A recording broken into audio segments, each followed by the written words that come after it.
to Smith. Jabari for three and the win. Yeah! He got it! We are here to Field Rocks News. This is Rock Field Podcast. Of course, I'm your host, LaShard Binkley.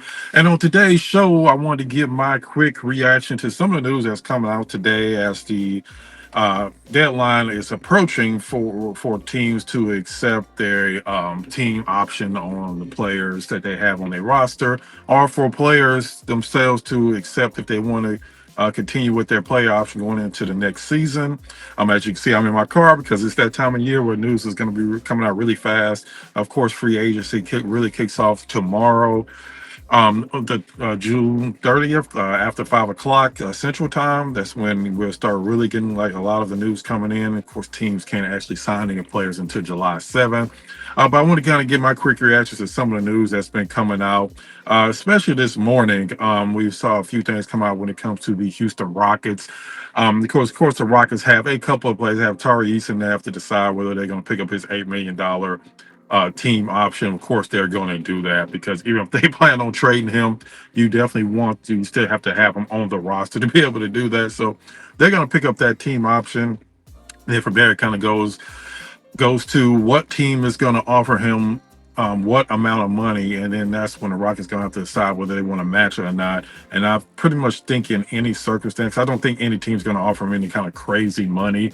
I think the Rockets are going to match just because you want to keep that asset, because later on, if you decide to trade him before the trade deadline, you still have him under team control. So you definitely still want to have him on the roster. You don't want to just let him go for nothing. It'd be one thing if teams were going to offer him $25-30 million. Then that's when you have to really start to like, okay, even as a trade chip, do I really want to keep him for that price? But I don't see any team really offering him that amount of money. Especially with the way the new collective bargaining agreement is now, teams are just not really willing to just kind of throw money out there on, let's just be honest, a role player at this point of his career. So I just don't see any team really going crazy offering any kind of ridiculous money. So I just think in that circumstance, number one, the Rockets are going to pick up that option today, and number two, I think one way or another, Tari Eason's going to be on this roster, at least to start the season. And then from there, you kind of see how he's playing, and you kind of go from there if you want to trade him. But as far as the news that's come out today, it's been a couple of things that's kind of broke today concerning the Rockets. And really, the Marcus Smart part of it was really kind of been over the last couple of days. If I'm not mistaken, Mark Stein from used to be on ESPN, but he kind of does his own thing now on Substack. Kind of put out there that the Rockets kind of were leading the charge when it comes to possibly signing Marcus Smart, who is a free agent. The Rockets currently right now do have their mid-level exception, which is around $15.5 million because they're not hard capped at the moment. So right now it's being reported that the Rockets could sign him to a multi-year deal. He is 32 years old. He's coming off a season where he played the most games he's played since the 2022-2023 season. And of course, we saw what he did against the Rockets in the playoffs, where he pretty much controlled a lot of that series. Just to be honest, he dominated his matchup a lot of times with Reed Shepard to the point where they had to put Jabari Smith on Marcus Smart towards the end of the series. So it's possible reunion with him. And of course, he played with under Ime Udoka in Boston when Udoka was out there coaching. So that'll be a reunion when it comes to that. As far as the move itself, I think it's a good move because you're not having to come off a lot of money to sign him. And yes, I know he's 32 years old. I know he only shot a little over 33% from three-point range last year, but it's also more about his defense that he still brings, the composure that he still brings, and also the fact that he is definitely one of the leaders in the NBA. When he's on any team that he goes to, he instantly becomes one of the leaders on that team. And you also have to factor in that, I don't think a lot of people have talked about this, but I mentioned this several times, that Fred VanVleet, even if he's ready for training camp, he's not going to be playing back-to-backs. Definitely not to start the season. I don't think the entire season he's probably going to play like any back-to-backs. If it's 3 games and 5 nights, he might not play 1 or 2 of those games. So he's still going to be limited on the amount of games that he's going to be playing this season. I wouldn't be surprised if he only plays like 60 games or less in a regular season, just because the Rockets are really going to take their time bringing him back. So you're going to need another guard. You don't want to be in the same situation last year where you're depending on just Reed Shepard Armin Thompson to try to be your point guards.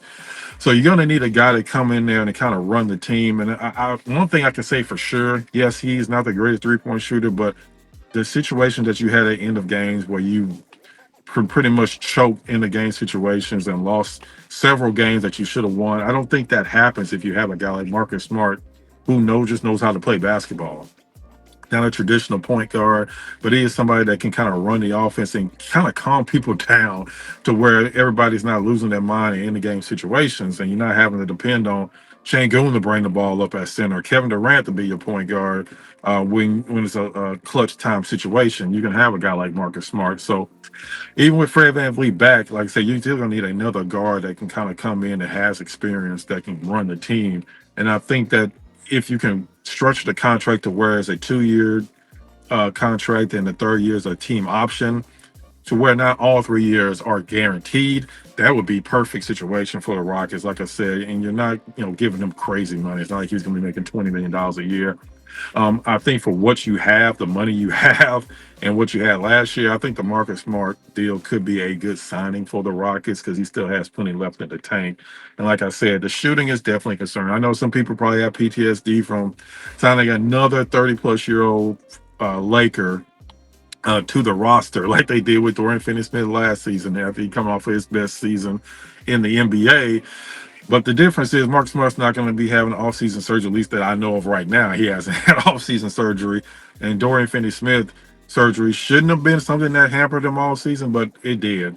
It hampered him all. He didn't play until the Christmas Day game, and even then when he came back, he was just never into the season at all. So that's why I think these situations are not the exact same. Yes, he is a 30-plus-year-old Laker that the Rockets would be signing, but it's a different circumstance for him coming into the season. As far as the contracts and the way the Rockets' salaries are right now, the construction of their salaries, um, if they sign him to part of a large part of that mid-level exception, they'll be kind of close to being hard capped to the first apron. That's why I guarantee they're doing everything they can right now to try to get off the DFS contract. It helps them that his next season a team could cut him and it won't count against their salary going forward on the final years of his contract. But either way, the Rockets probably would have to come off of a draft pick to be able to get rid of him. And then that's come down to, do you want to get off of the Phoenix Suns draft pick? Will teams be asking for the Brooklyn first round pick next season? You would probably have to come off one of those picks to be able to get rid of Dorian Finney-Smith contract. And the Rockets, of course, will want to do that because they don't want to be hard capped. That was a problem last year. They were hard capped. So they can only sign a player making $3-4 million during the season, even if they wanted to sign a guy that had been released during the season to come in and finish the season. They just didn't have a lot of options because they were hard capped after the signings of Dorian Finney-Smith and Clint Capella. Another player that I'm sure they will love to try to get off his contract as well. So that's going to be the one thing that can kind of change their entire offseason. If they're able to get off of the Dorian Finney-Smith contract, maybe even the Clint Capella contract somehow, definitely one of the two you'll have to get off of so that you're not hard capped again if you do sign a player like Marcus Smart to your mid-level exception. And in other news that we kind of came down today, ESPN reported that Fred VanVleet opted into his $25 million player option, which is like the most unsurprising thing that's happened this entire offseason. I mean, everybody saw that coming a mile away. You're coming off a major injury. There's no world where he's not going to pick up that $25 million player option for next season. So the thought now is, do the Rockets try to work out a longer term deal for less money? Let's say $18-19 million a year over another 2 or 3 years. Is that going to be what the Rockets are working on with Fred VanVleet now? Another thing that comes into play as well is now that he has accepted that, or reportedly accepted, the player option that implied no trade clause that he had last season is out the window. It's expired. It doesn't exist anymore. So that's another factor that kind of comes into it. I don't think the Rockets want to trade Fred VanVleet. I think ultimately they want to see how he is once he comes back. But that is something to keep in mind because that played a part in any deal the Rockets wanted to try to do last year with Fred VanVleet. Is that basically since he had another year on his contract, he can literally say, "I'm not going to resign with you," and why would a team want to pick him up? So that's where that implied trade. It wasn't a real no trade clause, but any team that he was going to, he would have to agree to re-sign with them. And if he just said, "I'm not going to re-sign with you," the team's not going to be wanting to pick him up. And when he had a whole another year left on his contract, so now that is out the window. Now that he's basically only this is the last year of his deal, unless him and the Rockets actually work out some type of deal going forward. A couple of things I just want to talk about before I wrap this up, because, like I said, just kind of a quick reaction. Definitely have more shows come out as free agency really starts to kick off, and if the Rockets make any other deals. Is that I know a lot of people want the Rockets to bring in shooters. The Rockets need to bring in more shooting, but the problem is a lot of teams want to bring in shooting, and the Rockets don't have a ton of space under their first apron to make any type of deal like that happen. They only really have that mid-level exception. They don't have any room under the salary cap. So they have to get really creative. And this is where Rafael Stone has to get creative to be able to bring in more shooters to improve this roster because the bench is going to look totally different next year. Whether it's going to be much better, we have to wait and see because they're not probably not going to re-sign Aaron Holiday. They're not going to re-sign Jay Tate. Jeff Green is probably gone. So I still kind of wait and see what they do with Josh Okogie. I would assume they would like to bring him back on another vet minimum deal, but we have to wait and see with that. So the Rockets bench is going to look totally different next season. So you definitely want to improve that bench.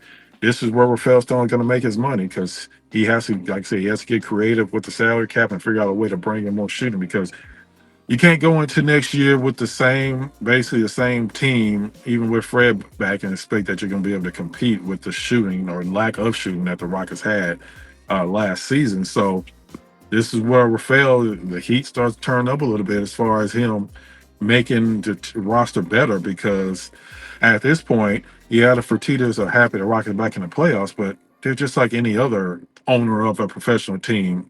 They ultimately want to win because winning brings in money, and getting knocked out of the first round every year is just not going to work for them. As much as they like Rafael Stone, much as they like MA, it's still a business at the end of the day. And if they don't improve on this next coming season, those seats are going to be extremely hot for both MA and Rafael, but especially Rafael, just because Rafael has been there the longest. So this is a very important offseason for Rafael Stone to improve this team. And it looks like it's probably going to start with Marcus Smart. Like I said, we'll start to get more of an idea tomorrow when free agency really kicks off and the trade season really kind of goes into and kicks into high gear. So, like I said, I'll definitely be bringing out more shows as we get more information. Definitely let me know down in the comments. What do you think of a possible signing of Marcus Smart? What do you want to see the Rockets do this offseason? What do you think of the Fred VanVleet? Obviously he was going to pick up that player option, but what do you think of just the Rockets keeping Fred VanVleet this next season? Would you like to see him try to trade him? Are you okay with the Rockets having to give up a first round pick to get rid of Dorian Finney-Smith's contract? Let me know down in the comments what you think. As usual, I appreciate all the support, and definitely make sure you check out the next episode of the Rocket Fuel Podcast.